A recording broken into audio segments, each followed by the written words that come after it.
Vamos dar início, então, ao nosso podcast aqui no canal Psicologia na Veia. Este é um podcast que tem por finalidade discutir assuntos importantes relacionados à natureza humana.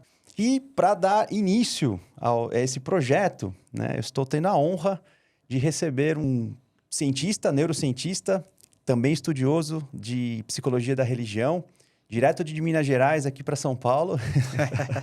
Queria apresentar e agradecer a presença do agora finalmente encontrando pessoalmente, agora amigo, Daniel Gontijo. Muito obrigado, Daniel, pela presença. Que agradeço, Arthur. Bom demais estar aí nessa estreia para a gente conversar um pouquinho sobre esses temas que são tão interessantes. Eu sei que você curte também. Bastante. Falar um pouco sobre ciência, religião, psicologia da religião, mais especificamente, saúde mental e ateísmo, esses temas que eu tenho estudado aí e feito divulgação científica ultimamente. Eu adoro falar, cara. Então é um prazer estar aqui te conhecendo pessoalmente. A gente já fez umas parcerias aí nas internets da vida, no IPAPSI, já deu aula lá. Muito bacana ter te recebido e estamos aí para retribuir e bater esse papo.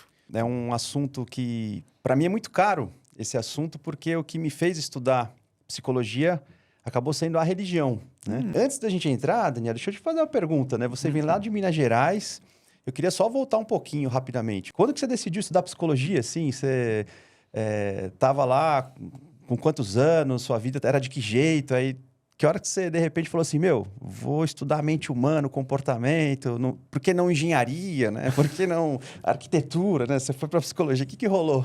Por que não contabilidade? Meu pai tem um escritório de contabilidade, ó, caminho feito ali, ó, muito mais tranquilo. Boa, de um escritório pronto ali, né? Exato, eu trabalhei com meu pai na adolescência por uns anos, até meus 19, que foi quando eu saí de Bom Despacho, minha cidade natal, para ir para Belo Horizonte. Até esse tempo eu ainda trabalhava com ele, dava uma ajuda lá. Tá. Mas nunca me convenceu esse negócio de escritório, contabilidade, papelada, nem, cara. E nem é uma questão com matemática, que eu era até bom na matemática. Olha. Era uma questão de, não sei, eu queria algo que me respondesse a grandes questões, saca? Eu acho que eu sempre tive essa pegada de quem somos nós. Essas questões existenciais, assim, sempre rondaram a minha cabeça. Eu gostava de filosofia, mas não tinha filosofia em Bom Despacho. Tá. Eu comecei o curso de psicologia em Bom Despacho. Era Unipac na época. Olha. E a psicologia, ela se aproximava mais desses interesses meus pelo comportamento humano, sonhos. Eu sempre fui um cara sonhador nesse sentido de... eu talvez sonhe tanto quanto qualquer outra pessoa, mas eu me lembro muito facilmente dos meus sonhos. Olha. Então, eu contava os meus sonhos para os meus colegas na escola e eles começavam a me zoar, falando que eu estava inventando e tal. Porque eram sonhos mirabolantes, assim. Muito. Complexos. Exato. Tipo, não é possível alguém sonhar tudo isso, você está inventando. É isso que eles falavam. Era bem por aí, cara. Eles me trollavam muito. E aí eu comecei a cair numa parada de sonho lúcido, de ler algumas coisas para controlar meus sonhos e tal. Já vi literatura sobre isso, já vi também. É verdade, né? Tem essa coisa de controlar os sonhos, fazer uns exercícios, né? Exato. Acontece comigo de vez em quando. Você foi pesquisar. Na época, você foi pesquisar e praticar. Assim, né? Na comunidade do Orkut. Sim. Não academicamente. E aí isso tem tudo a ver, você vai entender daqui a pouco. E aí, uma galera começando a falar de viagem astral, na verdade, você pode sair do seu corpo e tal. Eu comecei a aprender a meditar, tive umas experiências estranhas com meditação. Olha. Então, esse assunto da mente humana, ele despertou muito forte para mim no ensino médio, conta de sonhos. Essa parada, a gente tem um espírito ou não tem? Porque eu fui católico, eu fui teísta até meus 15 anos, mais ou menos. Então, aí você praticava ali, fazia catecismo? Ou era mais uma coisa condicional, tradicional da família ali, meio... Tradicional, mas eu acreditava. Tá. Eu nunca fui muito devoto, eu tenho que orar para as coisas boas acontecerem. Nunca fui demais com isso, não. Mas ia à missa de vez em quando, orava antes de dormir, fiz a primeira comunhão, crisma. Aí depois da crisma, mais ou menos com uns 15 anos, eu fui meio que desencanando, assim. Eu acho que não é bem por aí. Será que Deus existe mesmo? Eu comecei a ter algumas questões, assim. Exato. Questões filosóficas, inclusive. Mas eu não dei um pulo direto, assim, pro ateísmo. Eu falei assim, cara, eu acho que não é bem esse lance da religião. Para mim, religião é uma criação humana. Para mim, começou a ficar claro isso, que as pessoas têm os seus argumentos para defender o catolicismo, mas existem uns argumentos tão bons quanto, ou tão ruins quanto, para defender o espiritismo, protestantismo, budismo, islamismo, qualquer outra coisa. Então, fui vendo que, cara, acho que não é por aí. Mas, ao mesmo tempo, eu não tinha as respostas, assim, com meus 15 anos, mais ou menos. Então, eu comecei a me questionar, buscar aos pouquinhos algum material, conversar com os amigos que pensavam diferente. Já tinha as redes sociais aí, né, Você falou do Orkut, né? Às vezes você encontra alguém... Exato. Tá. Mas, apesar da rede social, não sei que ela não dá para confiar, né? Qualquer pessoa que tá ali. Né? Exato. Mas, assim, era o que eu tinha para trocar uma ideia, para sair um pouco da caixa, né? Da Igreja Católica e tal. E eu não tive nenhum trauma. As pessoas às vezes perguntam, nossa, Daniel, você se afastou, assim, da religião? Você se tornou ateu por conta de um trauma, uma vivência ruim na igreja, alguém uma morreu. decepção com Deus, alguém morreu? Nada disso. Foi suave, você mesmo, tá? cara. Foi. Eu só não... Comecei a demandar por explicações, por uma... Eu acho que eu comecei a me tornar um cara meio cético, assim, já na adolescência, e eu fiquei meio exigente. Cadê as provas disso tudo? Eu vou gastar tempo e energia com algo que eu não sei se é por aí? Se é por aí. Já a veia científica aí já, né? Talvez. Exato. Já tava brotando a veia científica. Tava brotando, Arthur. E nesse lance todo de eu me perguntar, eu meio que estar nessa etapa de encontrar uma visão de mundo, quem eu sou nesse mundão todo, o que é verdade nessa história, sentido o que não da é, vida. sentido da vida. Eu acho que aí eu comecei a entrar nessa vibe de, será que a gente tem um espírito ou não tem? Porque talvez não seja o lance da igreja, mas talvez a gente tenha um espírito, né? Vai que essa galera tá falando de viagem astral. Verdade. Então eu tava nessa onda. E aí eu comecei a ter experiências estranhas também com meditação e tal. Parece que pode ser por aí, não sei o quê.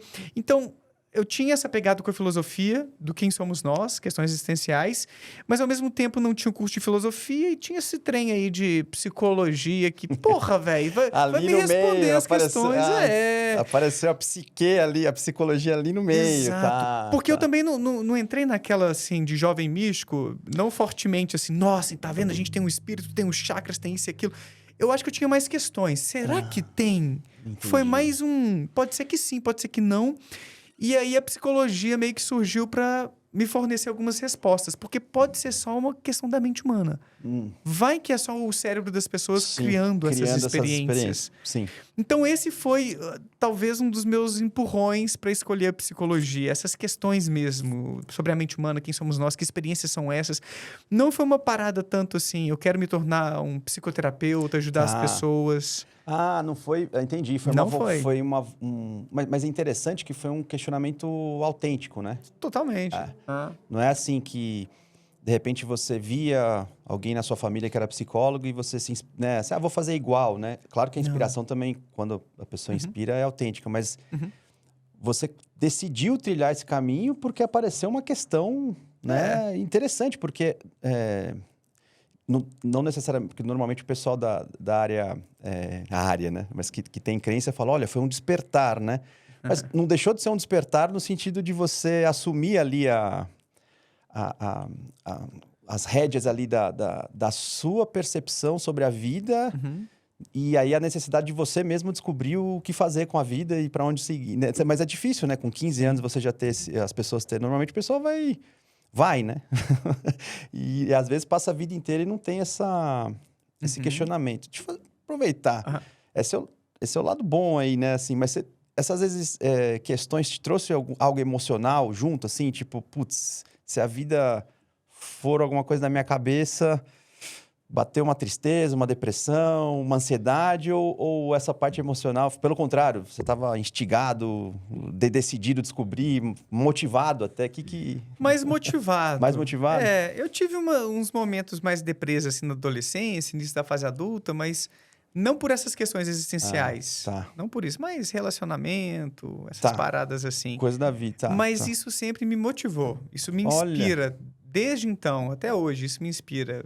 Questionar essas coisas, essa busca. É uma parada que me dá um gás, sabe, Arthur? Tanto que o lance da divulgação científica e da divulgação científica sobre religião, ateísmo, que eu faço muito no meu canal, eu falo muito de ciência no Instagram Um pouquinho de filosofia às vezes, ciência e psicologia, mas no meu canal do YouTube eu falo um pouco mais de religião, ateísmo. Sim, eu percebi. E tal. Bem legal. Eu meio que... Não sei se foi sem querer, mas eu fui vendo que públicos diferentes foram me encontrando, uma questão de nicho e tal. Mas eu toco nessas questões, querendo ou não, né? Quando a gente... Então, e no final das contas, isso que foi me levando para esse assunto da religião também. Tá. Porque, querendo ou não, essas questões ainda me acompanham. Sim. Quem somos nós é muito doido tudo isso, né? Eu não tenho todas as respostas. Eu sou um cara muito próximo da ciência. Para mim, a ciência é o caminho mais confiável para a gente chegar às respostas sobre quem somos nós, sobre a existência e tudo. Mas não significa que ela tenha todas as respostas. E talvez nunca dê todas as respostas que a gente gostaria também. Mas, querendo ou não, como o Marcelo Gleiser, físico fantástico, escritor, enfim, divulgador científico, ele, como o Sagan também, eles fazem essa conversa massa da ciência com essas questões existenciais. Eu sou apaixonado por isso. Sim. Então, quando eu estudo sobre religião, eu estou o tempo inteiro em contato com essas questões. Então, é muito doido, cara. Sim. Como as pessoas se enxergam sobre quem elas são, por que elas estão vivas, o que acontece depois da morte, como elas explicam o que acontece na sua própria vida, coisas boas, coisas ruins. Como a religião pode ajudar no momento de dificuldade. Mas como também não quer dizer que a religião seja necessária. Existem meios alternativos, seculares, né, para a gente cuidar das nossas questões também, como na própria psicoterapia. Sim. Bom ponto. Mas assim, foi difícil até eu encontrar um espaço para estudar cientificamente, me dedicar à religião, à espiritualidade, ao ateísmo nesse sentido acadêmico. Academicamente é difícil. Dentro da psicologia, né? Bicho. Eu tava pensando sobre isso. Não tem um laboratório, né? Um laboratório de psicologia da religião. Não sei se já tem, mas se você pesquisar, é difícil achar um... né? Muito pouco. A gente tem o Interpsi na USP. Tá. No Interpsi, o pessoal estuda bastante psicologia da religião, psicologia anomalística e tal. Mas são relativamente poucos. Se você pega assim, compara com outros... Não tem uma quantidade de pesquisadores interessados. É pouca gente, cara. Pouca gente. Tem uma galerinha, mas acaba que a gente vai conhecendo todo mundo. De tão poucas pessoas que são na área aqui no Brasil. Mas tem uma turminha boa. Mas o problema, eu estava conversando isso recentemente com o Bruno lá de Minas.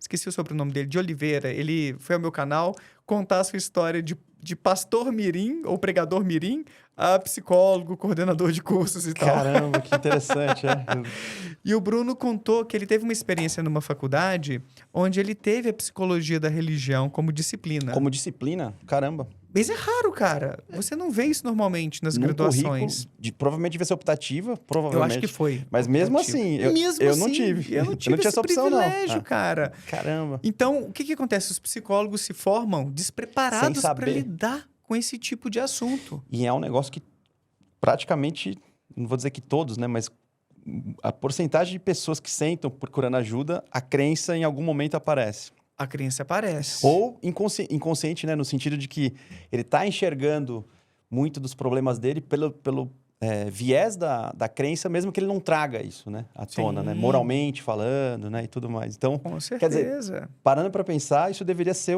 até uma disciplina de base, né? Eu acredito, cara. E eu apoio demais isso aí. Exatamente. A gente até tem um curso lá no IPA, não é no IPA Psi onde você deu aula, a gente tem o IPA Plus, que é para todo mundo que quiser. Porque não foi o nosso curso de psicologia da religião voltado para psicoterapia. Foi aberto. Foi mais geral, do tipo... Porque as pessoas têm questões muito comuns, assim. O que é espiritualidade? Como é que isso se diferencia de religiosidade? Sim. A espiritualidade, ela tem que ser religiosa ou não? Faz bem para a saúde mental? Tem que fazer parte de uma doutrina ou não? Tipo, essas coisas assim, tá? Exato. Então, assim, tem muitas questões básicas que... De onde vem esse negócio de fé? A psicologia explica isso. De onde vem o ateísmo? Porque a maioria das pessoas acredita em Deus e tem uma religião. O que acontece na vida de uma pessoa para ela se tornar ateia? Quando a experiência espiritual é saudável e quando ela é patológica? Sim. Os médiums têm transtornos psicóticos ou são pessoas sadias? São questões interessantíssimas, Arthur. Não só para os psicólogos que lidam com isso no seu dia a dia, mas também para as pessoas em geral que têm essas questões. Sim. Então, a gente bolou esse curso e... Até para os... Eu imagino para os... por exemplo, um centro espírita, as pessoas que coordenam aquele centro, eles têm que ter essa responsabilidade de saber se a pessoa está um surto ou se ela está, de fato, dentro da crença deles, apresentando uma experiência mística de verdade, né? Exato. E não tem, né? E não tem. Isso é muito perigoso. Tem estudos que, em geral, essa linha de pesquisa sobre saúde mental e espiritualidade mostra que o envolvimento religioso, principalmente o movimento institucional, depois, se você quiser, a gente detalha isso um pouquinho mais, tende a ser mais benéfico do que maléfico para a saúde mental. Tem essa crença. Tem essa... É fato? É baseado em evidências? É baseado em evidências. Porque eu achava que era um pouco tendencioso como conflito de interesse. Entendi. Todo mundo acredita, né? Não, então... eu sou ateu roxo e no meu doutorado eu encontrei essa relação também. Faz bem, é melhor. É melhor, exato. Assim, existem envolvimentos que são prejudiciais para a saúde mental, mas quando você pega o todo das pesquisas, você vai em meta-análises, por exemplo, o resultado costuma ser mais positivo. Agora, uma coisa que é importante esclarecer aqui sobre isso. Quando eu falo positiva, a gente tem que ter cuidado, porque às vezes o leigo... então tá bom. Então, se eu orar, eu vou melhorar. Eu não preciso ir ao psicólogo. Não tem... Calma, porque o efeito parece ser muito pequenininho. Tá, são estudos que só avaliam o cara não está fazendo também terapia ou algum outro tratamento necessariamente? Eles não têm todo esse controle. É com a população geral. Então, você, muitas vezes, não faz esse controle das variáveis, né? Então, o que acontece? As meta-análises encontram uma associação positiva de envolvimento religioso com saúde mental, mas a variância explicada é de 1%, mais ou menos. Isso significa que 99% do que está por trás da nossa saúde mental são outros fatores. Olha só. Genética, qualidade do sono, satisfação no casamento, no trabalho. Olha só. Até mesmo questões financeiras, né? Rentabilidade Com e certeza. tal. Isso tudo afeta a saúde mental e o envolvimento religioso explica mais ou menos 1%. 1%. É muito pouquinho. Então, é importante a gente dizer isso para as pessoas não ficarem com a impressão de que, nossa, então eu preciso de religião. Nossa, então para eu cuidar da minha ansiedade, da minha depressão, eu tenho que voltar a ir à igreja, ao centro espírita. Sim, não tem esperem. isso, Mas é claro que isso a gente está falando de uma média. Pode ser que para algumas pessoas esse seja um pouquinho maior, porque às vezes a religião é um pilar central na vida da pessoa que traz sentido de vida, é onde ela se organiza socialmente, tendo seus colegas, suas amizades, sabe? Às vezes o seu hobby está na sua religião também. Sim, ciclo social, hobby, verdade. Exato. Nesse caso, o impacto vai ser maior, mas aí é específico, né? Não dá pra Aí generalizar. é muito específico. Quando a gente pensa na tendência geral, existe, mas é muito 1%. pequenininha. Exatamente. Talvez o dinheiro conte até um pouco mais, a questão da renda. Depois a gente conversa sobre isso. Não, até eu né, casei na igreja, né? E eu perguntei pro padre, né? Porque o padre, ele chama para fazer... No caso da igreja que a gente casou, é um mosteiro lá de Vinhedo. E aí eu perguntei pro padre, ele chama a gente antes para bater um papo, né? Falei, qual que, na sua experiência de padre aí de anos, né? É o principal motivo de separação, né? Ele falou, grana. Aí, caramba. Que a grana começa a encurtar, é difícil. Quem é terapeuta de casais também, né? E também individual, mas quando a parte financeira não está muito legal, você vê que o casal fica estremecido. Divergências, às vezes, também sobre os gastos. De repente o cara vai lá e toma um café. Ninguém encheu o saco, mas como agora está com problema financeiro, a mulher motivo já vai... de briga. Entendeu? Então, você vê, né? Quer dizer, são realmente... muitas as variáveis, né? É difícil a gente querer dizer que, nossa, é isso aqui que explica porque você está deprimido, porque você tem esse problema de ansiedade ou porque você se curou. Mas é claro que a religiosidade, a espiritualidade pode ter algum efeito maior ou menor na vida das pessoas. Mas a média, a tendência, assim, é que o efeito seja pequenininho. Exato. Então, mas eu estava dizendo isso porque o envolvimento religioso também pode ser prejudicial. Sim. E aí, um dos motivos porque a religiosidade pode piorar a saúde mental de alguém é quando há uma divergência entre a narrativa da liderança religiosa sobre o que está acontecendo na sua vida, o que você tem que fazer para melhorar, e a narrativa da saúde, vamos pensar assim, né? Que vem da psicologia, da psiquiatria. Pode ter um conflito aí? É exatamente o conflito, o problema aqui que eu estou mencionando. É isso mesmo. Porque, poxa, se o meu pastor, se o médium está dizendo que eu estou com uma obsessão, um espírito obsessor... Espírito obsessor. E isso está causando a minha depressão. Exatamente. Eu entrevistei no meu canal... Isso é bem comum, né? Eu tenho um quadro que é o Testemunho Cético. Que eu entrevisto pessoas que... Boa sacada. Testemunho cético. Eles vão boa. dar o seu testemunho de desconversão, porque eles saíram da religião, da igreja, do espiritismo e tal. E o Juliano Zardeto é um colega meu que foi dar o seu depoimento. E no caso dele rolou isso. Tá. O dirigente do centro espírita dizia que ele estava com um problema de espírito obsessor. Por isso que ele estava tendo os sintomas dele de desrealização, alguns sintomas dissociativos. Tá, ele estava coisas. dissociativo, tá? Exato. E ansiedade, outras coisas assim.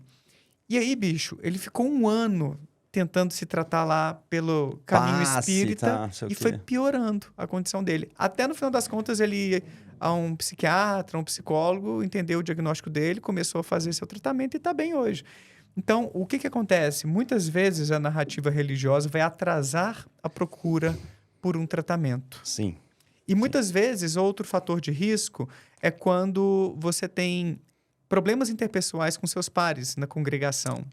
Que é bem comum também. Eu não sei se foi isso que aconteceu, tá? Então, assim, vou com calma nessa hora. Mas teve uma pessoa que encerrou a própria vida, vou dizer assim que o YouTube não gosta de algumas palavrinhas, né? Sim, sim. E é uma pessoa que disse ter aberto mão da sua homossexualidade para viver conforme a sua religião e tal, mas a gente sabe que não existe isso. A gente sabe que primeiro, homossexualidade não é doença para você se curar. Sim. Então, para com isso aí. Cura gay, isso aí denuncie, hein? Ainda mais se for um psicólogo. Denuncie! Sim. Ainda mais se for um psicólogo. Caramba, mano. Em segundo lugar, não existe isso de mudar a sua orientação ao longo da vida e agora eu vou fazer um exercício para isso ou para aquilo, para começar a gostar do outro gênero. Sim. Não existe, cara. Isso, infelizmente, já foi tentado várias vezes. Sim. E muitas pessoas se tornaram vítimas mesmo de procedimentos desumanos, né? Em função disso. Sim. Então, eu não sei se foi isso que aconteceu com essa pessoa, mas tem gente já especulando, porque aí ela fez isso agora, não sei se ela não resistiu à pressão toda aí de abrir mão. Porra, você vai abrir mão de amar outra pessoa, mano. Sim. O desejo sexual é uma parada tão importante para nossa vida. Assim, não posso generalizar, tem pessoas assexuais e tudo, mas para boa parte de nós é uma parada que faz muito bem, que é muito gostosa. E você ser privado, cara. Privado de ter intimidade, privado de amar as pessoas, né? Cara, isso é cruel, mano. É cruel. Em vista de crenças que... Quais são as evidências de que Deus abomina a homossexualidade? Tá lá na Bíblia, mas será que a Bíblia foi de fato inspirada por Deus? Então, assim... quais partes foram e quais não foram. Quais foram, quais não foram, né? Enfim, dá pra Sim. gente pensar desse jeito também. A minha sogra é pastora, né? Olha a minha esposa é cristã e tudo. Olha que interessante. Exato. Interessante. E elas não têm essa visão de que homossexualidade é pecado, de que Deus é homofóbico. Deus é homofóbico. Caramba, né? Chega a ter esse discurso na boca de... líderes, né? Foi mal, Arthur, mas foi mal. Se Deus abomina a homossexualidade, esse é um tipo de Deus homofóbico. Não, sim, mas que absurdo, né? Assim, a gente pensar que um ser humano, com as suas características, ele tem que se ajustar a algo tão terrível e que causa tanto sofrimento. Pois mano. Aí, né? É triste. E eu falo, eu acho que é um bom momento para comentar isso antes que as pessoas fiquem assim, nossa, esse cara aí... É muito diferente o trabalho que eu faço no meu canal, fazendo uma militância mesmo para naturalizar o ateísmo, para as pessoas entenderem que tá tudo bem se não acreditar em Deus. Você pode ter uma vida de boa, tranquila, mesmo não acreditando, não tendo uma religião. Dá para você ter propósito na vida, dá para você ser feliz. Sim. A religião não é necessária. Pra a espiritualidade... Isso. Não. Para muitas pessoas pode ser importante. Sim. E tudo bem, temos que respeitar isso para quem é importante e tal. Claro. Mas a gente tem que também problematizar aspectos da religião, da crença religiosa, que estão trazendo prejuízos para a humanidade, saca? Então, não é que eu seja... Vários, Exato. Eu não sou um ateu antirreligioso, cristofóbico, teofóbico, Você nada quer mais disso. Normalizar... É um trabalho mais de normalização. Cara... Não é isso, não? Exato. Pensa no feminismo, ou nas pessoas feministas e tudo. Elas não querem... Não estão dizendo assim... Não, homem... Quer dizer, tem algumas. Tem em todos os lugares. Todos os lugares. Todos os movimentos, por mais bonitos e importantes, tem o extremismo. Sim. Tem algumas posturas, às vezes, que saem um pouquinho da curva. Mas a galera não tá falando assim, nenhum homem presta, homens são idiotas, tem que acabar... a masculinidade do mundo. Não é essa pegada, saca? É tipo uma luta por direitos iguais. Caramba, a mulher tem que poder o que ela quiser, tal como os homens tem aí esse lugar privilegiado para fazer as coisas que querem e tal. A gente quer, enquanto ateu, ter a nossa liberdade para falar, pô, eu sou ateu e tá tudo bem. Ok. Eu não mordo, eu não sou uma pessoa Sim. má, eu tenho minhas diretrizes morais e tudo. Você é pecador, né? Tipo, você já cai essa... Né? Se você não acredita em Deus, você vai pro inferno, Você vai né? pro inferno e você vai desviar os outros e vai fazer um mal para a sociedade, para as pessoas, porque você não teme o que pode acontecer, então tudo é permitido. Claro que não, cara. Claro que não. Você não precisa de religião para ser uma pessoa boa. Sim, esse é o ponto. Eu ia te fazer essa pergunta, que aproveitando, né? A conversa foi caminhando por aí, mas o que você pensa? Às vezes eu me empolgo. Isso é muito Puxa bom. minha orelha, qualquer coisa aí. Me fala uma coisa. Por exemplo, a gente vive uma tendência hoje, independente de religião, que é nós passamos a dar, e de fato, parcialmente, parcialmente isso é verdade, mas ela não é totalmente verdade, porque culturalmente a gente toma isso como... O impacto é maior do que de fato é, culturalmente falando, o modo como as pessoas acreditam nisso, que é o poder das palavras. De fato, as palavras são importantes, a gente até tem movimento de proibir, hoje em dia, né, de proibir, você foi falar uma palavra, você falou, olha, vou usar outro termo, né? E porque, de fato, né, se a gente parar para pensar, quando foi publicado 13 Reasons Why, né, teve um paper, né, que saiu que na publicação, quando foi lançado o primeiro episódio, a primeira temporada, morreram muitas pessoas, né, findando ali o... Quer dizer, então, de fato, a pessoa, quando ela é exposta a palavras ou a algo, ela é influenciada, né?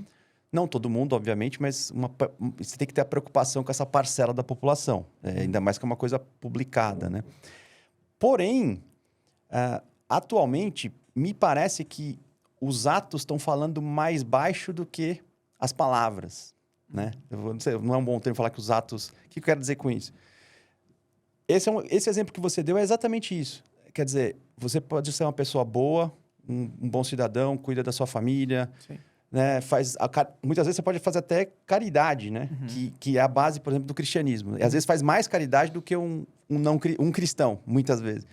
Só que se você falar que você é ateu, quer dizer, entra nessa coisa da representação. Ele é assim, né? Então, e a sua vida real, né?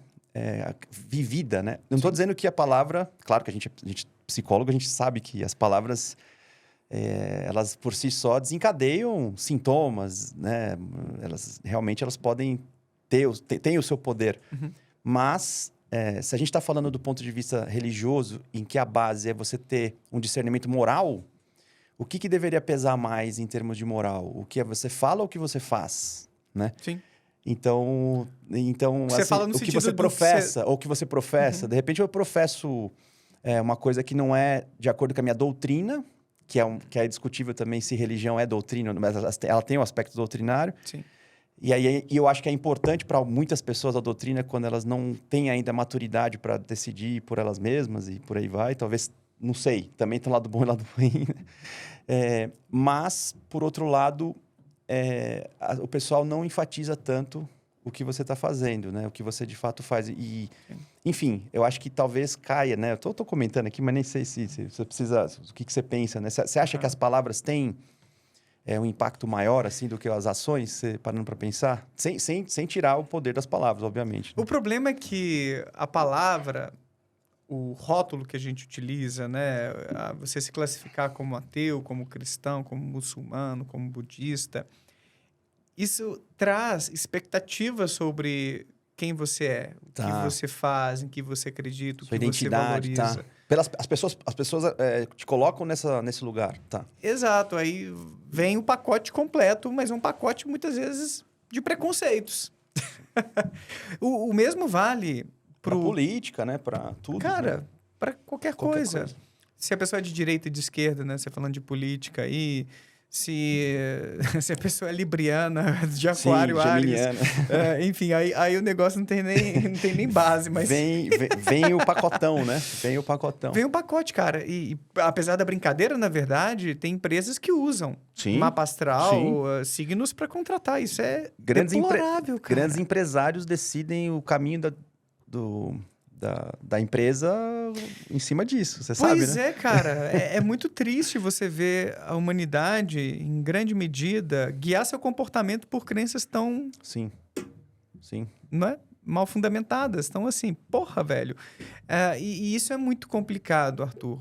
Por isso que é importante, eu vejo, né, essa militância ateísta Tá. para naturalizar, para mostrar. Cara, outro dia eu falei num vídeo meu, eu acordo pela manhã, eu tomo o meu café, eu trabalho, eu saio com minha esposa, a gente passeia, a gente faz caminhada, eu vou à academia, eu pago as minhas contas, eu encontro os meus amigos no final de semana. É uma vida normal, cara. Não, e ela é cristã, né? Assim, E então ela é quer dizer, cristã, né? então, a gente... Caramba, né? Exatamente, cara. E ela vê o culto dela ultimamente mais pela internet, mas Sim. vez ou outra ela vai à igreja, tá tudo bem. Já fui à igreja com ela uma vez e tudo bem também. Né? Você tá acompanhando sua esposa? Por que não? Exatamente. É uma palavra, é aquela coisa, uma diferença tão pequena, você acreditar ou não em Deus, em vista do que existe, do que define quem você é, isso que eu quero dizer, sabe? Eu entendo que muitas pessoas religiosas têm um envolvimento muito grande com a sua fé e podem, de repente, ter uma vida muito direcionada por isso. Eu sei Sim. que não dá para falar que... Nossa, mas tem muitos estudos, voltando para a psicologia da religião, mostrando que existem mais semelhanças do que diferenças. Mas Entre ateus, religiosos e tal. Em termos de comportamento. Até mesmo na esfera de decisões. O André Rabelo, do Minutos Olha. Psíquicos, com o Ronaldo Isso é Pilate. isso é interessante, Muito jura? interessante. Para vários tipos de decisão, o que você faria numa situação X? Eu não me lembro agora dos cenários. Tá. Existem mais semelhanças do que diferenças entre ateus e religiosos. Sabe onde a gente encontra algumas diferenças? Eu me lembro de um estudo do Zuckerman, que ele traz, Caramba. 2011, 2012, mais ou menos, algumas diferenças. Tem coisas que vão pensar assim, né, que não contabilizam positivamente nem para os ateus, nem para os religiosos. Tá. Então, para ser justo, eu vou Fica falar neutro, dos dois lados aqui. Tá boa. Começando aqui dos ateus.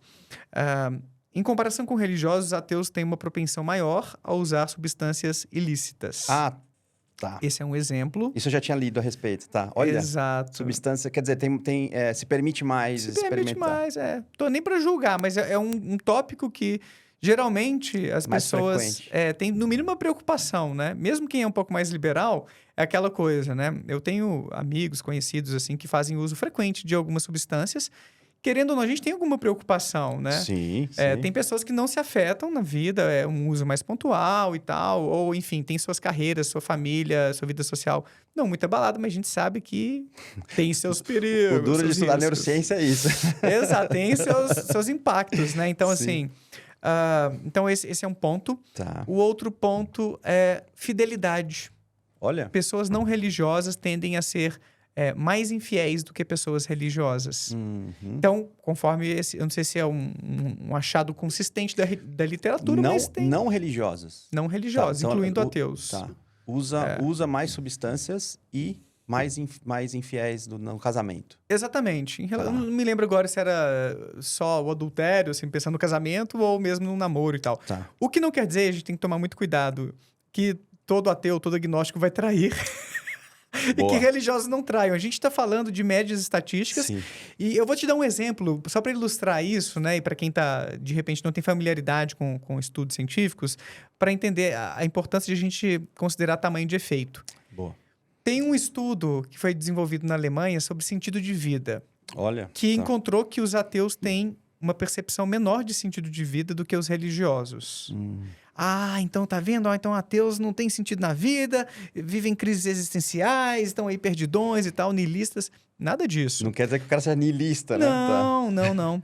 Tem um estudo feito nos Estados Unidos que encontrou que ateus e religiosos têm níveis similares de niilismo. O ateu não é mais niilista, Olha em que média, interessante. pelo menos nos Estados Unidos, nesse estudo, né? Sim. E esse estudo da Alemanha encontrou que eles tinham mais uma medida, que era de crise existencial ou crise de sentido. Não houve diferenças entre ateus e religiosos. Eu apostaria no religioso, sabia? Eu apostaria no religioso, que vai parecer um contrassenso, mas é que eu acho que o religioso, ele por ser mais, mais passional, muitas vezes, menos lógico, eu acho que ele fica mais suscetível a a crises. Até porque ele pode, às vezes, dependendo, né, do tipo de religião, também não estou generalizando, ele pode, nessa tentativa de se ajustar muito a uns dogmas, algumas regras, ele acaba sofrendo. Eu não sei se isso se classificaria como uma crise existencial, né? Mas, enfim, eu acho... Mas existe um conceito na psicologia da religião sobre isso mesmo. Eu não sei a tradução melhor para struggle. Struggle, tipo uma luta espiritual, desafio. Um desafio. Porque assim, em tese, se você... Toda a religião, sei lá, você vai estudar a religião profunda do judaísmo, né? Que é o cabalismo, né? O cabala. A revelação espiritual, ela, na verdade, é um fardo, né?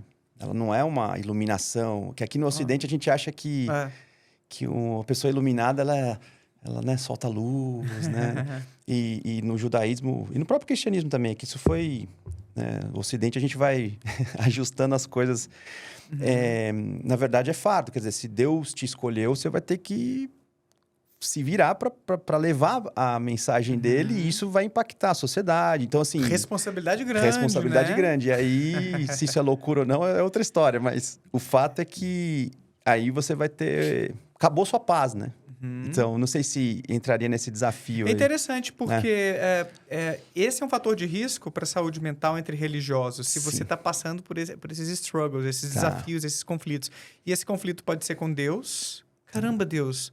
Por que eu estou aqui desempregado? Por que você está fazendo isso comigo? Por que você está fazendo isso comigo? Eu oro, nesse sentido, eu dou o dízimo, eu sou uma pessoa boa, e eu desenvolvi câncer agora, e eu perdi meu irmão tão novo, eu não mereço.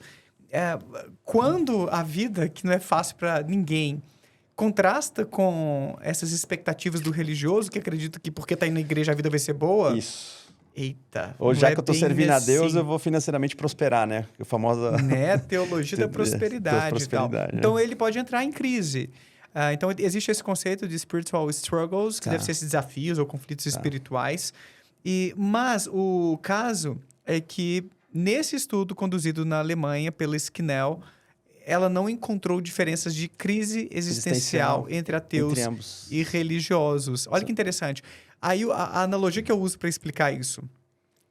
Apesar de os ateus terem um sentido de vida, um nível um pouco mais baixo do que os religiosos, não é tão mais baixo a ponto de entrar naquela crise aqui embaixo, né? De ser uma coisa... Não sei pra onde eu tô indo. Exatamente. É um pouco mais baixo. É como se o tanque de gasolina do carro do religioso, o tanque médio tivesse 80 litros. E a capacidade é de 100, digamos. E do ateu fossem 70 litros, por exemplo. Se chegasse ali na reserva, os 10 litros finais, aí sim as pessoas estariam em crise. Mas não, o ateu médio não está passando por grandes crises existenciais. E não há diferenças entre esses dois grupos. Mas eu estava falando antes, eu mudei um pouquinho aqui, sobre a questão da fidelidade. Então, assim, a distância não é que seja grande, então você não pode confiar num ateu ou num agnóstico. Não namore um ateu que ele vai te trair, né? Não dá tem pra nada você. A ver. Assim. Não, é uma tendência estatística, é como se fosse assim... num grupo de 100 ateus e num grupo de 100 religiosos, você vai ver um pouco mais de fidelidade aqui do que aqui. Sim. Mas não é como se, sei lá, mais da metade dos ateus traíssem, talvez nem metade. Sim.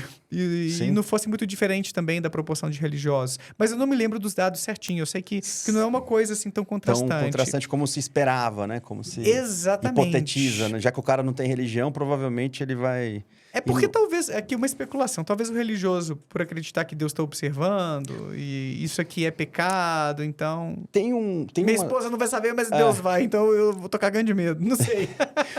Uma vez eu vi uma conversa do Jordan Peterson com a Susan Blackmore, que é uma cientista também de cognição social, e aí ela começou a praticar meditação e ela acredita que a religião, na verdade, fez mal para o Ocidente. Ela defende que a religião fez mal para o Ocidente. E o Jordan Peterson, não sei se você conhece o trabalho dele, é o contrário. Ele quase nada. Ele quer... Ele está cada vez mais se tornando religioso, né? Mas são pessoas com uma cognição... Quando você fala religioso, né, nesse jeito, a maneira como ele se relaciona com Deus e concebe é diferente do que... essa maneira mais automática ou mais cega, né?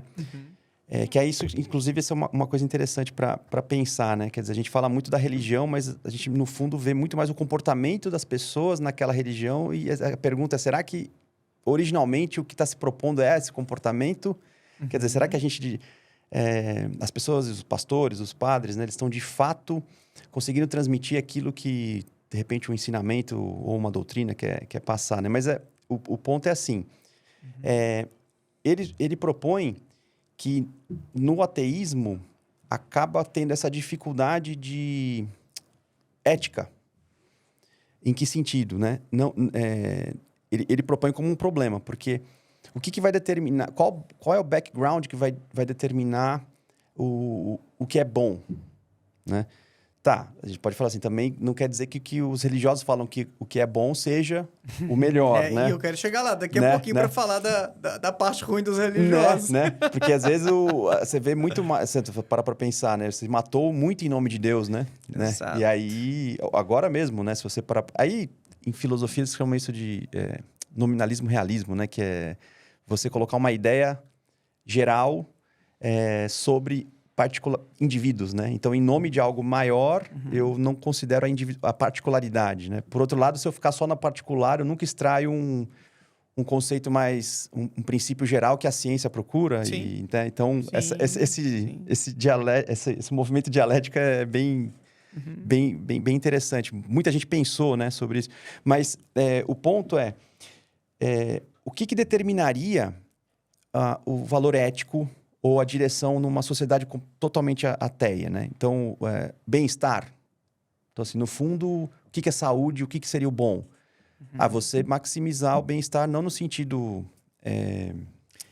vão, né? Que é um exemplo, cara, secular, boa. Que eu acho muito interessante. Hoje, eu não sei porquê, será que eu sonhei? Eu sonhei com animais hoje. Eu estava falando de sonhos mais cedo, né? Eu sonhei que eu estava cuidando de como se fosse um ninho de pássaros. Eu acho que é porque o porteiro lá de casa cuidou de um pássaro ontem de manhã que trombou com o vidro lá e ficou machucadinho. Né? Acho que eu fiquei com dó e fiquei com isso na cabeça. Pode ser. Boa. Aí a gente já vai rastreando. Mas total, Eu estava cuidando de pássaros e tal. Veganismo. Boa. Bom. Veganismo não está embasado em nenhuma religião. Boa. E olha que ideologia, que filosofia de vida, não sei se é uma boa expressão aqui, né? Uma visão de estilo mundo de vida, e tal. Um estilo de vida, não deixa de ser, que é baseado em questões éticas. Sobre como a gente tem explorado os animais, exatamente, colocado eles em posição de sofrimento, né, para servir a gente e tal. Muito triste isso. Eu não sou vegano, mas eu me simpatizo com a causa, sabe? Quem sabe um dia eu abro mão, assim, né? Eu já como... lá em casa, por exemplo, a Nath cozinha, né? Ela é ovo-lacto, vegetariana. Eu já não como carne em casa. Eu também sou ovo-lacto. Mas, assim, é um exemplo de como a gente se compaixão mobiliza. poderia... Exato. Você pode se mobilizar sem precisar de um pretexto sobrenatural para lutar pelo que faz sentido. Sabe, contra essas mazelas, contra a exploração.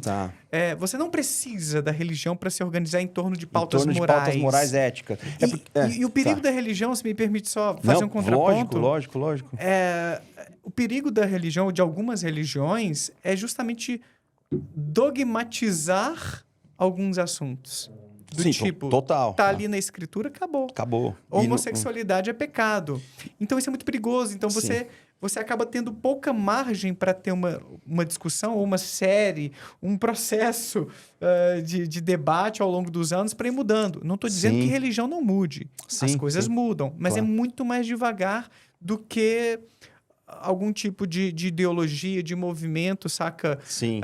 Que é mais fluido, muito que não tem essa base que muito mais que é imutável, né? Entende? Então, assim, eu estou trazendo o exemplo do veganismo só para ilustrar como a gente pode se organizar em torno de pauta sem precisar ter esse pretexto espiritual para discutir o que é certo e o que é errado. Mas, assim, você pode beber também da filosofia, de várias filosofias. A ciência não determina o que é certo ou errado, mas ela te informa. Porque o que é certo e errado, em grande medida, de onde que parte isso? Pensando na psicologia da moral mesmo. Eu não sou grande especialista nisso, mas eu vou dar um pitacozinho aqui. Boa.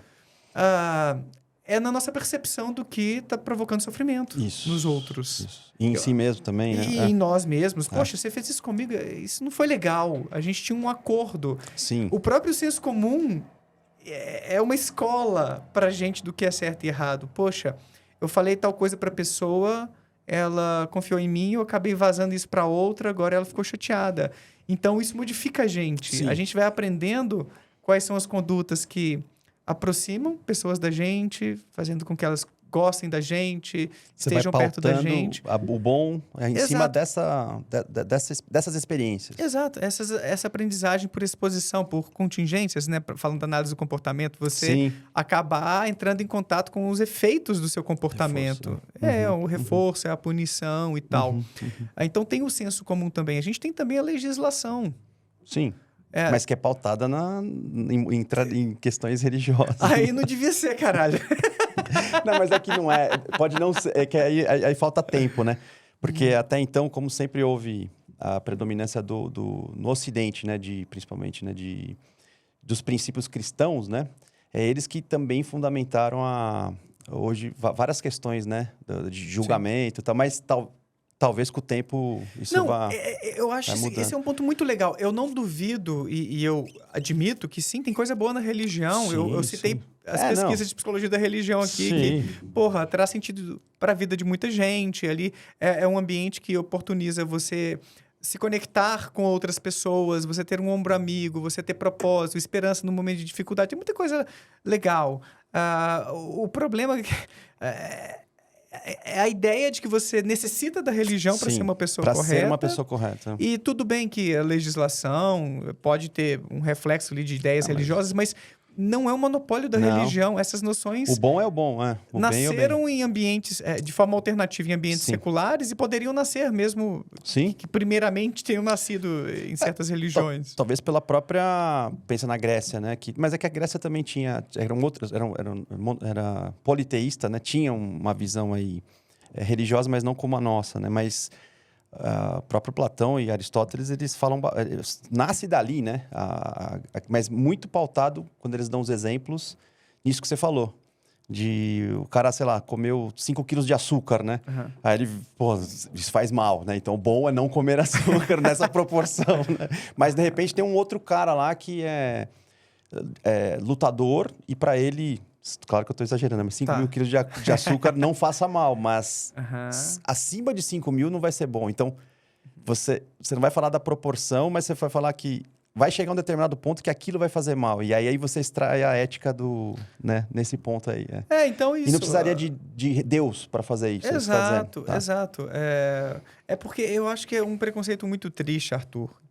Esse de que... Se você não teme um castigo divino, se você não teme ir para o inferno, então você vai fazer qualquer coisa. Caramba, mano! Você sabe esse do Saramago, né? Que ele tem uma passagem dele lá, que ele diz que o demônio foi se converter ao cristianismo. Você já leu essa passagem? O cara é gênio, né? É ateu também, né? Ele fala que o demônio foi se converter para o cristianismo, né? Aí pegou a fila, né? Para se confessar com o padre, assim. Aí, na hora que ele foi entrar lá no confessionário, o próprio Cristo aparece assim, né? Fala, não, você não pode se converter pro cristianismo, porque senão vai acabar o medo. E se acabar o medo, as igrejas vão esvaziar, cara. Eu preciso de você. Preciso de você. É por isso, então, que Deus não vence logo o diabo. Entendeu? Pô, cara, que sacada boa, né? O demônio se converter. Essa cena já seria, né? Muito bom. Muito bom. E aí, assim, fechando, né? A gente deu uma volta, mas foi muito legal e tal, mas fechando esse tema com os estudos da psicologia da religião. Tem achados de que pessoas de religiões monoteístas, como o islamismo, o judaísmo e o cristianismo, tendem a ser mais homofóbicas e mais machistas. Monoteístas. Exatamente. Por quê? Porque a base dessas religiões abraâmicas, você bebe muito dessas noções de que, você vê lá no Pentateuco, aquele homem que se deitar com outro homem deve ser executado. Sim. Isso é abominável aos olhos de Deus. Até mesmo os levíticos, né? Acho que é acho que é assim. Acho que é Levítico, você lembrou bem. Tem essa frase mesmo, né? Exato. Putz, então, né? Isso aí já fomenta o ódio aí, né? Você tem uma base nas escrituras para ensinar uma coisa que, cara, não cola mais Sim. atualmente, mas infelizmente você vê esse tipo de ensinamento em muitas igrejas. Recentemente, o Valadão pregou dizendo que o orgulho LGBT é abominável. Ele pregou? Pregou Tá, sobre eu não isso, vi, cara. tá. Então, infelizmente, aí tem um estudo no Brasil sobre isso também, que encontrou que as pessoas cristãs, talvez um pouco mais até as evangélicas, eu não me lembro exatamente se eles... Eu acho que eles dividiram, tá? Tá. Eu tô falando, elas, eu acho que eram pesquisadoras, mulheres todas. E encontraram que, em comparação com espíritas e não religiosos, os cristãos tendem a ser mais contrários à união homoafetiva, ao casamento Olha, homoafetivo. que interessante. Porque de onde vem isso? Os autores discutem que a explicação mais plausível é o quê? Tem isso ali nas escrituras, então acaba sendo um fundamento para esse tipo de ideia. Por mais que a gente veja, ou ninguém esteja... Nossa, é difícil falar também que ninguém está sendo executado por isso, né? Difícil, mas entendi. Pessoas morrem. Inclusive, tem países onde é crime, né? Sim. Você ser homossexual, você pelo menos praticar, né? Ter relações e tal. Sim. Pena de morte em alguns países. Sim. Enfim, é triste isso, cara. Os países que têm o Estado e a religião como... O próprio islamismo, ele procura isso, né? O islamismo... Eu não sei se o islamismo de forma geral, mas tem grupos mais radicais. Não, mas o Mohammed, né? O sonho, a proposta dele é que o Estado e a religião não tem essa... Como aqui, né? Que tem o Estado e a religião separado, né? Ele tem a proposta dele original. Eu não sei se agora também eles estão... Eu imagino que não, mas quando é radical, daí o cara vai lá e executa, né? É nesse sentido. Pois é, cara. Sentido, então, assim, infelizmente, as pessoas estão alimentando suas diretrizes morais em um livro que pode ter muita coisa legal, como tem mesmo, ensinamentos bacanas, mas tem muita coisa que é antiquada e, cara, não cola mais. Entra nesse lance aí, né, em nome de uma ideia universal, eu executo aí uma coisa abominável e isso é justificado porque está na escritura e eu tiro a ética do particular. Você poderia fazer um contra-argumento até para o próprio Cristo. Por exemplo, quando ele estava para ser crucificado, o Caifás fala assim, ó, é melhor um homem morrer, né, padecer, do que toda uma nação ser destruída. Então, se a gente disser que esse Jesus é o Messias para os judeus, nós vamos acabar com o judaísmo. Então, é melhor que um homem morra do que toda a nação. Para o cristão, ele para pensar, ele teve uma atitude dentro do judaísmo, da crença dele ali, em cima de uma regra, né? Então, matou, só que para o cristão matou o filho de Deus. Então, no particular... Não é que matou qualquer ser humano já seria complicado, mas para o cristão matou o filho de Deus, né? Então, assim, quer dizer... E aí um cristão também pratica isso, ou um outro religioso faz a mesma coisa, só que em nome de Jesus, né? Entendeu? É nesse sentido que eu falo que os atos são contraditórios, né? E o cara fala para você amar os seus inimigos, né? Pois é, o problema, cara, do ponto de vista histórico até, não sou historiador, mas a gente vai ter um curso de História da Bíblia lá no IPA Plus agora. Isso é bem legal. Tá. Com os historiadores para explicarem como a Bíblia foi construída. E existe essa noção, que não é religiosa, e na verdade eu acho que todos os religiosos entendem isso, que os livros foram escritos por mãos diferentes. Sim. Tempos diferentes. Em momentos diferentes. E que não existe obrigação nenhuma de um texto concordar com o outro, e tanto que existem contradições que, entre os textos. Que, na verdade, não é um livro só, né? Não é um livro só. É uma biblioteca. É um compêndio, exatamente. E aí existe todo esse exercício exegético para interpretar e enxergar aquilo ali como uma mensagem de um mesmo Deus. Sim. Mas, cara, assim, né? Eu acho até bom eu reforçar isso aqui. Eu acho que eu não falei desse jeito antes. Mas quando eu trago essas problematizações, né? E você também refletindo assim, a gente não está se colocando como psicólogo. Sim, a gente não vai levar isso para o consultório nem nada do tipo, né? De jeito Estamos nenhum. falando como homens livres. Sim. Batendo papo, nós estamos batendo papo. Só batendo papo. Refletindo, Não. Eu acho bom porque às vezes pode cair um leigo ou outro, assim, esses psicólogos aí falando essas coisas, tá vendo? Psicólogo tudo é ateu e não vão entender a minha fé e tal. Me passou isso na cabeça agora. Assim, Sim, bom pontuar isso, eu falo bom. às vezes nos podcasts, porque é antiético o psicólogo Sim. forçar a sua fé, a sua falta de fé, Ou a o sua seu falta de fé. ateísmo para cima do paciente. A sua ideologia. Exato, política, filosófica, qualquer coisa. Dentro do consultório ou na escola, no hospital, onde quer que o psicólogo esteja, ele tem que acolher a visão de mundo daquele paciente, daquela pessoa, e não colocar a sua ali na jogada para fazer suas intervenções. Você tem que se basear na ciência, tá? Dito isso, então... Boa. É muito complicada essa crença de que tudo ali foi inspirado num mesmo Deus, porque é isso, tem trechos que são bacanas, legais, e tem trechos que são abomináveis. São. Que se você segue a risca o que está escrito ali, velho, se sua filha foi violada, vou usar essa palavra aqui, né? Foi contra a sua vontade, se você tem umas moedas de prata ali, você tem o direito de se casar com ela. Caramba. Cara, então, é um pouco complicado.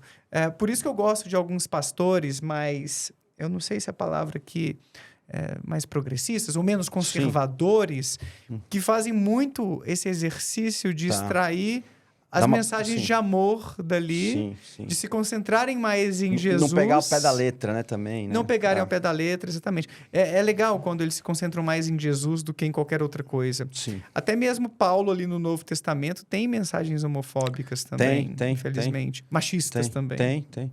É porque ele estava...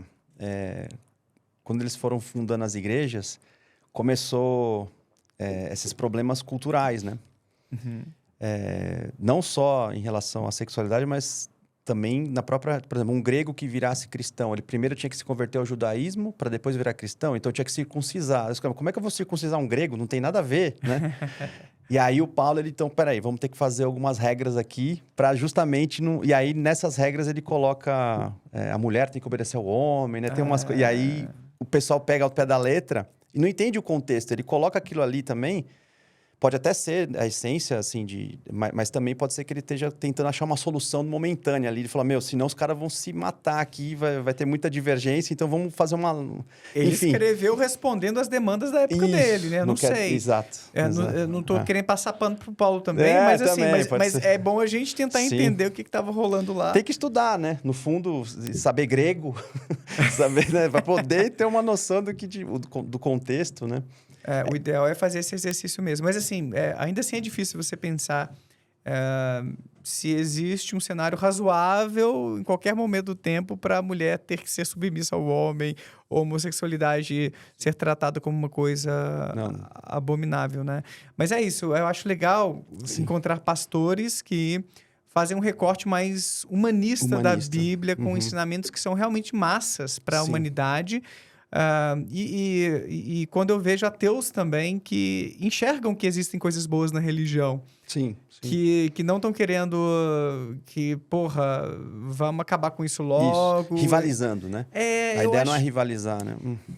Eu tento ao máximo fazer esse exercício de identificar coisas legais que existem ali, talvez até para inspirar para nossa vida, ou para trazer. Tem um livro de um filósofo que chama Lain de Botton, que propõe isso, que chama Religião para Ateus. Que interessante. Então, ele traz insights do mundo religioso para a gente trazer para a humanidade sem o teor sobrenatural. Vamos deixar a parte sobrenatural de lado e aproveitar a coisa legal do Dia do Perdão dos judeus, por exemplo. O Sam Harris, no seu livro Despertar. Cara, meditação é uma coisa tão interessante.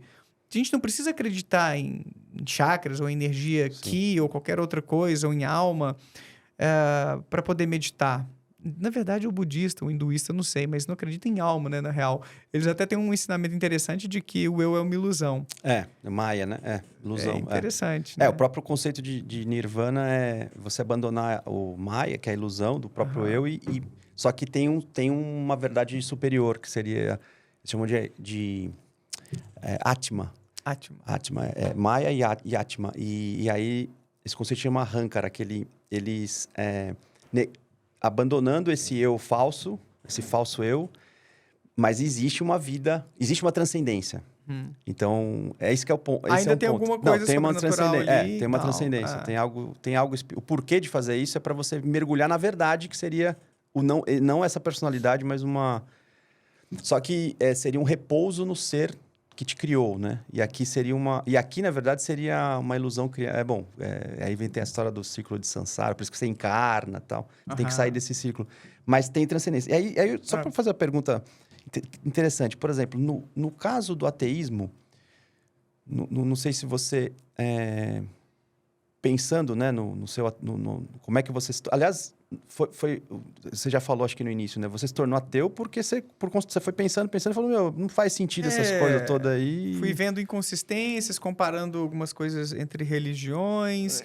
Entrei em contato com pessoas que eram agnósticas ou ateias. Fui achando que, faz sentido isso aqui. Interessante isso daqui, tá? E aí, com 18 anos, eu já comecei a me identificar como ateu. Olha, e família foi de boa? Foi, porque meus pais nunca foram católicos muito fervorosos. Tá. Sempre foram mais moderados, então foi muito suave. Nunca tive... Eu tive problema com religião quando eu era adolescentinho e não queria mais ir à igreja. Ah, sim, Meus 13 anos, eu queria passear, ver meus amigos na praça e não ficar lá orando. Eu já era, desde primeira comunhão, custei aí, não queria de jeito nenhum e tal. Mas na crisma, eu já era muito questionador. Eu já tava assim, pra mim esse negócio aqui não cola mais não. Tô achando que não é por aí. Mas meus pais, como eles sempre foram mais moderados, então não foi um problema, para mim. Porque para algumas pessoas é muito difícil isso. Não, tem família que não aceita nem de jeito nenhum, né? Quanto mais... tem a questão da religião também. Tem religiões mais sectárias. Por exemplo, Testemunhas de Jeová. Sim. Eu entrevistei uma pessoa, Bárbara Freitas, que foi expulsa de casa com 17 anos. Porque foi desassociada dessa religião. E os pais... Na verdade, as pessoas dessa religião são orientadas a não conviver com quem... Não é da mesma religião. Nossa. Exato. Casa para casar tem que ser ali. Exatamente. Tem uma diferença quando você se afasta e quando você é desligado. E ela foi desligada. Aí é pior. É pior do que se afastar. Nossa, tá. É tipo excomungado, deve ser, né? Tipo, na igreja católica deve falar isso, tá? Exato. Então é muito triste quando você vê um grupo religioso muito sectário, que tem, assim, esses mecanismos de controle muito... fortes, cara, abusivos. Só um comentário, mas eu vou voltar para a pergunta que acho que ela é mais importante. Mas você vê que, nesse caso, a religião ela funciona como uma tribo, né? E aí você tem comportamento tribal, né?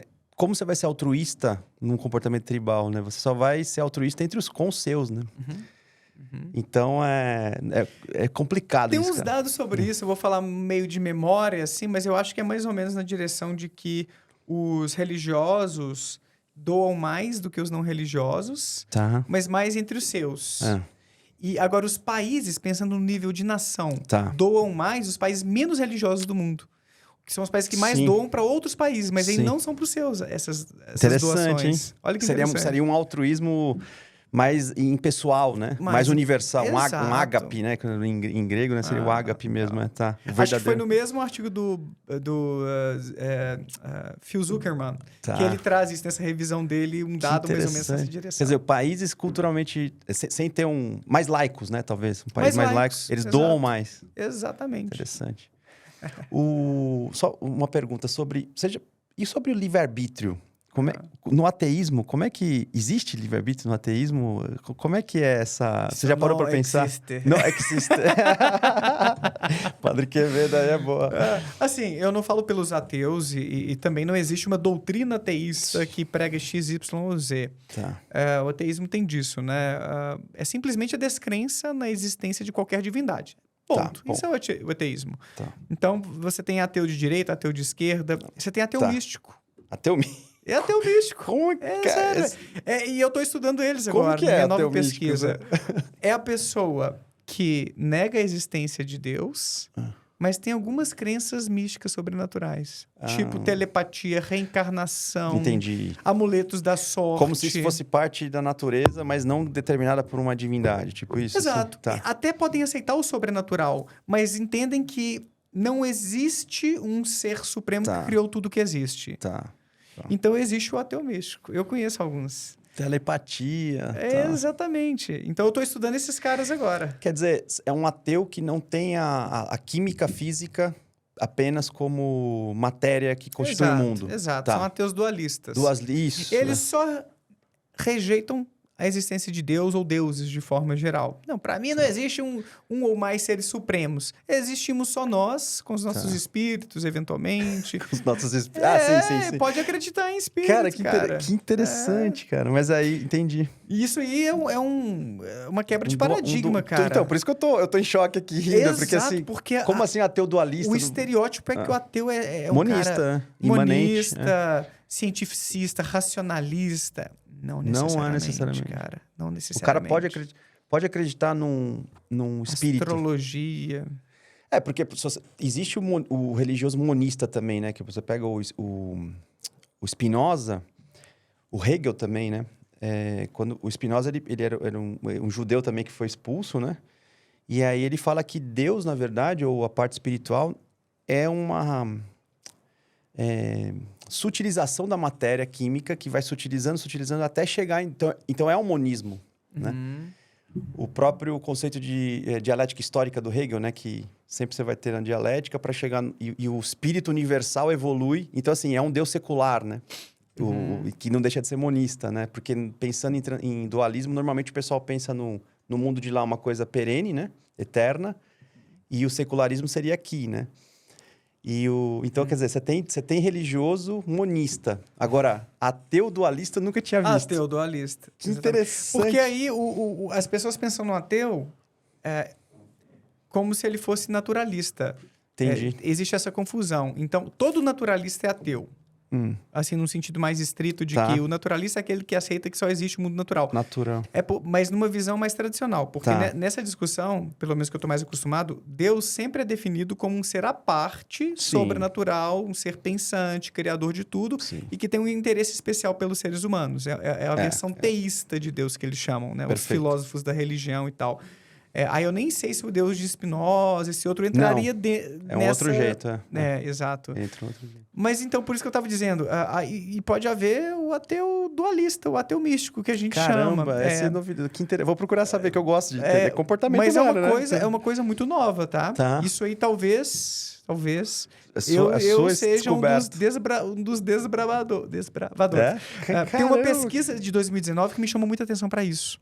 Que é uma pesquisa do Bullivant, que é o cara, com Miguel Farias, que é um brasileiro também, e mais uns 2 ou 3 pesquisadores. Eles encontraram justamente que a maioria dos ateus não se classifica como ateu. Eles preferem outros termos, tipo cético, racionalista, agnóstico. Aí é importante fazer uma colocação para ficar claro.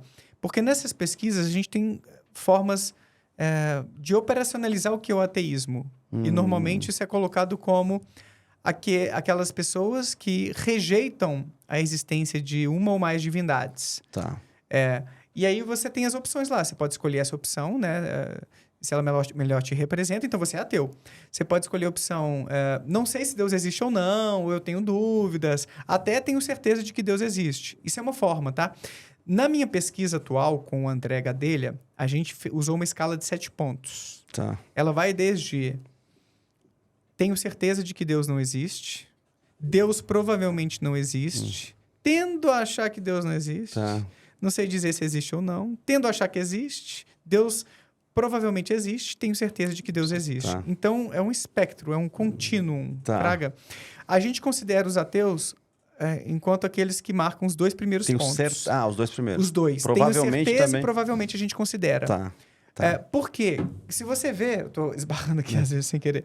Se você vê, boa parte dos religiosos também... Tá nos dois pontinhos aqui. Provavelmente, eu tenho certeza. Boa. A gente, Arthur, você sabe muito bem porque isso funciona para inteligência, para personalidade. A gente tenta simplificar o mundo. Sim. A pessoa é extrovertida ou introvertida? Isso. Inteligente ou burra? Sim. Isso é uma simplificação burra. Também. Com perdão do trocadilho, né? Uma simplificação burra. Mas Porque a coisa é bem mais complexa do que isso, né? É muito mais complexo, é um contínuo, cara. A crença não é tudo ou nada. Sim. As pessoas têm um nível de confiança naquela ideia. Então, nesse sentido, a gente tem que criar categorias meio artificiais quando a gente quer lidar com essa realidade mais complexa. Então, a gente admite a complexidade do contínuo, mas quando a gente quer... mas quem vai ser o ateu nessa história aqui, nesse meu contínuo? A gente prefere permitir uma margenzinha de dúvida. Por quê? Por exemplo, você tem pais? Tem. Tem pais, tá. E você acha que eles estão vivos ou mortos agora? Estão vivos. Estão vivos. Com qual nível de convicção? 100%. 100%. Eu não tenho 100% de convicção de que meus pais estão Sim, vivos. verdade. Entende assim? Entendi. Sendo muito rigoroso, Teria que pegar o telefone. 99,98%. Pensando no empirismo radical, eu teria que pegar e ligar para ter certeza. Sim, Por sim. exemplo, tá chovendo ou Isso não é fé, agora? isso não deixa de ser uma crença, né? Eu acreditar que eles já estão... É uma crença. Ou sua casa, a hora que você voltar, vai estar lá agora, né? Exato. Tá chovendo ou não tá chovendo? Tá chovendo, sim. Aqui em São Paulo, no bairro em que a gente tá aqui no Brooklyn. Sim. Cara, eu acho... Caralho, 50%. Não é preto no branco. Não é. Agora, se você me pergunta assim, tem alguém na portaria do meu prédio agora? O porteiro tá lá? Provavelmente. Mas tipo 98% de confiança. Porque vira e mexe ele vai fazer um xixi, ele entrega uma encomenda, manda alguma coisa no elevador pra alguém. Entende? Ainda assim eu posso dizer que se for simplificar, que eu acredito que tem um porteiro lá. Se for simplificar. Então, se for simplificar a coisa, eu admito... que o ateu que tem... O Pirula, por exemplo. Ateuzão aí da internet. Sim. Amigo meu, inclusive, cara fantástico. Sim. Ele não tem certeza de que Deus não existe. Nem eu tenho. A gente tá em 98, ali no meio, ali, 99% de convicção de que não existe. Tá mas no ponto 3 ali, talvez no 3, né? No Likert ali seria os caras... É tão forte, mas é tão forte a minha convicção de que não existe, mesmo admitindo uma margenzinha de erro, que eu acho que é suficiente para eu me classificar como ateu. Então, a gente considera esses dois aqui como ateus, tenho certeza e provavelmente. E o teísta, tenho certeza de que existe e provavelmente existe. Os outros 3 pontinhos aqui é o agnóstico. É o agnóstico. O agnóstico, ele tá mais em cima do muro. O que marca mais o agnóstico não é a confiança de que sim nem de que não. É a dúvida. É a dúvida. Não sei se existe, se não... Ele pode até tender. Cara, eu tenho mais tendência a achar que não... Mas também não tem, assim, uma coisa tão forte. Então, ele é o agnóstico. Na nossa forma de entender na pesquisa, tá, Arthur? Não, perfeito. É como a gente encontrou uma maneira de operacionalizar isso e colocar em caixinhas. Acho que isso é inovador. Provavelmente Existem algumas tentativas por aí, mas o próprio Richard Dawkins, ele trabalha com uma escala parecida. De gradativo. É, gradativo. Mas muitos estudos, eles trabalham com a parada identitária. Que tem a sua vantagem, que é como a pessoa se nomeia. Sim. Mas tem desvantagem. Quer um exemplo? Apareceu na nossa amostra. Cristãos ateus. Cristãos ateus? Olha que bizarro. Isso... eu acredito que Cristo é um filósofo, tipo isso assim? E não o logos encarnado. Então, é a pessoa que marcou ali na nossa pesquisa. Cristão Provavelmente Deus não existe. Ele marcou ali. Ou até... Tenho certeza de que Deus não existe. Você está respondendo em cima da pergunta e não do... Você não entrevistou ele, ele respondeu Não. Ele respondeu. É porque olha como é que a gente descobre essas coisas massas. A gente usou os 2 métodos, ou os 2 instrumentos para identificar esses caras. A gente usou um item onde era aquele espectro. Aí a pessoa marcou lá. Tenho certeza de que Deus não existe. Marcou. Aí a gente tinha uma outra pergunta em outro momento da pesquisa. Você se identifica com alguma religião? Como você se classifica em termos religiosos? E a pessoa que se coloca como cristã. Quer dizer, olha, muda a referência quando ele se identifica. Exatamente. Esse lance identitário. Então esse é um dado importante, É muito importante porque a maioria das pesquisas usa um item para... Sim, você é judeu. Exato, um item identitário. Judeu, cristão, eu sou espírita e tal. Mas pode ter espírita ateu e pode ter ateu que acredita em alguma coisa também. Sim. Desculpa. Ateu que acredita, sim, em reencarnação, essas coisas. Ateu que frequenta religião. Então, cara, é muito interessante você ter esses itens para pegar toda essa diversidade de identidades, a parte da crença e a parte comportamental. Sim. Porque é muito interessante. Você vai encontrar ateu que vai à igreja, que faz... O meu irmão... É mais cultural, né? Ele não vai achar ruim de eu falar isso, não. O Thiago. Boa. O Thiago, ele é cristão, casou recentemente na igreja, vai à missa com a esposa dele e tal. Faz oração de vez em quando. Mas quando a gente pergunta, e aí, Thiago, mas você acredita ou não acredita em Deus? Como é que é? Ele fala, cara, não acredito em Deus. existem esses indivíduos. Isso aí ilustra, Arthur, o que a gente está careca de saber na psicologia. A complexidade do comportamento humano. O tanto que é interessante essas pesquisas em psicologia da religião, porque você vê que o universo humano é muito complexo e a gente fica querendo colocar em caixinhas e às vezes cria estereótipos que... Cara, velho... Será que o cara também percebe que ele fez essa contradição? Também tem esse lance, né? Quanto que ele é egocintônico, né? Tipo, ele nem se liga, né? Fala, nossa, é verdade, né? Eu falei que ele não acreditava, tipo... Aí ele vai ter que resolver essa questão, né? Mas eu recebo no meu canal muitas perguntas. Daniel, eu não sei o que eu sou. Olha só. Pra mim, eu sou um Frankenstein com essas coisas. E tudo bem, sabe? Tudo bem. O importante é se a pessoa tá em paz, tá feliz, tá tranquila. Mas às vezes não tá, né? Não. E é legal porque a ciência, às vezes, ajuda a gente a enxergar essa realidade e até pra pessoa se identificar. Ah, entendi, então eu sou desse isso. jeite e tudo bem. Cara, né, pode ser terapêutico até ela se conhecer um pouco melhor nesse sentido, né? Não?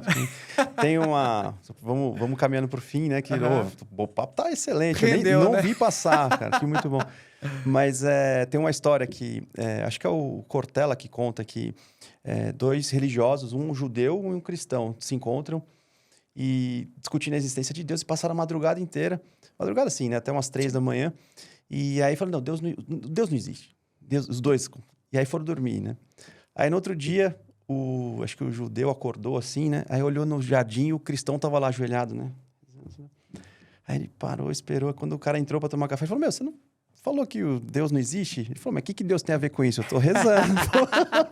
É bem o caso do meu irmão, eu acho. Ele fala, eu me sinto bem e tudo. Eu acho que é muito uma questão de gratidão. Então, é uma maneira de expressar, né? Um sentimento positivo. Porque é gostoso você pensar, cara, que legal, né? Eu conquistei isso na vida, eu tô vivendo isso, que tá muito massa. Legal gratidão é um sentimento... cara. Putz, se tivéssemos mais, de modo geral, seremos melhores. É bacana isso. Então, vai além, né, da crença. Talvez é isso, a função da oração, a função de você participar de uma religião, vai além de você acreditar ou não. Sim. Até porque, só para fechar, estudos indicam, é ótimo, né? Mas a minha pesquisa encontrou, e tem outros estudos sugerindo, que a parte do pertencimento, a parte social da religião, importa mais para a saúde mental do que a parte da crença. Eu não tenho dúvida. Inclusive, quando eu pego uma pessoa deprimida que é religiosa, principalmente quando é mais evangélica, assim, né? O católico também. Eu sempre futrico lá, né? A sua igreja tem comunidade social, né? Pois é, e manda o cara aí porque o cara melhora. Exato. E isso é uma estratégia muito importante. E é legal de diferenciar. Você não está fazendo você não está tendo uma intervenção religiosa. Não. É uma intervenção baseada em evidências. Sim. Que o social ajuda, e se o contexto social daquele indivíduo, no histórico dele, né, é religioso ou em alguma medida... Por que não? Estou respeitando o universo dele. Perfeito. É a famosa relação... Tem a relação médico-paciente quando você tem que decidir uma coisa. A pessoa está morrendo, né? E pela crença dela, o médico... Às vezes não é que vai contra a ciência, mas... Claro, cuidados paliativos. Poderia até fazer algumas coisas, mas o cara quer morrer em casa. Não pode. Não, por que não, né? É vontade dele, né? Sim. Então, em tese, iria contra o que é recomendado pelo protocolo, só que o cara, é os últimos momentos, ele quer estar com a família dele. Por que você vai tirar isso dele, né? Então, você vai fazer uma escolha dentro... Ele não está indo contra, né? A ciência e tal, nesse caso. Ele está, na verdade, considerando esse contexto aí. Quer dizer, que é importante. Super importante. Você quer morrer no hospital ou quer morrer do lado da sua família, né? E na prática baseada em evidências, existe um dos 3 pilares, é a ideia de que o paciente tem poder de voz no tratamento dele. Ele tem que ter esse poder de escolha, essa participação sobre a condução do tratamento e tudo. Então, se não tiver, não melhora, né? Pelo menos a psicoterapia, né? Exato. Tem, inclusive, dados mostrando que ele participar e tudo aumenta a eficácia, né? Isso muito bom. Daniel, eu perguntaria ainda... Um outro dia, vamos combinar um papo de novo. Faz a parte 2, qualquer parte coisa. Parte A2, né? Porque, assim, tem tantos desdobramentos também, não só... em relação a dados, né? Mas, por exemplo, uma sociedade mais ateia coloca o ser humano no centro. Em longo prazo, o ser humano no centro, o que ele faria com a natureza, né? Tudo bem, tem um lance do veganismo, tal. Mas parando para pensar no antropocentrismo, né? Sim, qual é o limite, né? Aí talvez a preservação da natureza, aí são esses critérios aí, né? Mas existem filósofos que fazem essa reflexão, né? Quer dizer, o homem no centro... Por exemplo, Deus, ainda que faça muito mal, mas o homem tem seus limites ali, inclusive para não estragar, que também é relativo isso, né? Não estragar o mundo. O homem no centro, esse limite talvez fica uma convenção, fica um determinado momento... Dentre outras questões filosóficas que existem, né? São muito boas, né? E rendem outro podcast. Então, por isso que eu falei, né? Mas que, enfim, aí no fundo também não são dados daí, são reflexões, né? São ideias, mas a gente iria mais para o campo filosófico do que de dados. Agora, impressionante como essa busca, né, que você tem empírica, descritiva, científica, revela comportamentos que... Um cristão ateu, um ateu místico. Quer dizer, cara, que incrível. Como não isso, é? né? Esses dados, né? Vocês têm que ir lá, Sim. Não tenho dúvida, né? Mas logo, a hora que sair esses dados na comunidade científica, vai ser bem interessante. Se tudo der certo, vai ter um livro sobre isso ainda. Muito bom. Dos ateus místicos. Ateus Eu místicos. tô para escrever um livro no ano que vem. Tô em diálogo com uma editora, né? Parece que as coisas vão dar certo sobre... saúde mental e espiritualidade. Então, um pouco dessa Bem conversa importante. que a gente teve, eu vou levar para lá, mas com mais detalhes, com mais problematizações sim, e tal. Mas o meu, eu já, daqueles, né? Não escreveu nem o primeiro, já estou pensando no segundo, que talvez seja em cima dessa pesquisa que eu estou conduzindo agora, sobre os ateus místicos, que é um tema bem diferente. Pô, quente, né? Que esse diferente chama muita atenção. Uma novidade, né? Me chama, pelo menos eu já tô louco para ver esse... Aproveita, Daniel, você quer falar um pouquinho do seu instituto? Massa. Vale a pena, né? Legal. Quem quiser me encontrar nas redes sociais, né? Eu estou em todas, só procurar Daniel Gontijo, que vocês vão me encontrar, o prof. Daniel Gontijo. Em algumas redes eu estou com esse prof. aí de professor. E a gente tem o Instituto Ponto Azul, com cursos e clubes do livro, tanto para a população geral, quem tiver interesse em desenvolver mais o pensamento crítico, entender como a ciência funciona. A gente tem um clube de ciência e filosofia do Instituto Ponto Azul, que é o IPA Plus. Então, a gente tem cursos como Psicologia da Religião, Cérebro Místico, tudo sobre pseudociências. Esse agora de História da Bíblia, que está começando em outubro. E é para todo mundo. E a gente lê também livros de ciência e filosofia para bater um papo, né? E a gente tem o Clube de Psicologia do Instituto Ponto Azul, que é o IPA-Psi, onde o Arthur nos honrou com uma aula sobre esquizofrenia, inclusive, bem bacana, e transtornos psicóticos de forma geral, que é voltado para psicólogos e estudantes de psicologia que querem desenvolver uma prática baseada em evidências, querem atender de uma forma mais eficaz, ética e por aí vai. Então, essa é a proposta. Tem cursos desde TCC, psicopatologia, psicologia baseada em evidências. A gente vai ter agora sobre ansiedade, daqui a pouquinho sobre depressão. Tá tudo no cronograma aí. E é uma assinatura também. Sai bem em conta, né? Para quem assinar e acessa todos os cursos, todos os clubes do livro. Isso é legal. Exatamente. A gente está trabalhando com essa assinatura. Então, a gente pode comprar avulso ou assinatura. Ou assinar e ter acesso a tudo. E sai bem mais em conta, né? Uma coisa mais imersiva, sai mais barato. Na verdade, os nossos valores já são até relativamente bons, assim, bem acessíveis. Pela qualidade que você...